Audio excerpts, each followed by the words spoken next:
அவனுங்க விளையாடிக்கிட்டு இருக்கானுங்க. இங்கே போடு, வெளிச்சத்தில் போடு, கீழே போட்டு.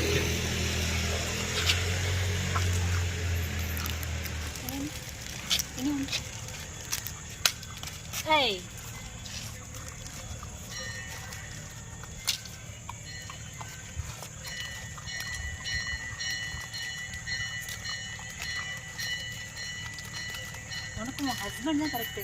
பிள்ளைகள் தெரியாம திங்கிறான். ஓ அம்மாவே தின்ட்டா. அப்படியா? ஆமாம், உண்மை காப்பாற்றணும்.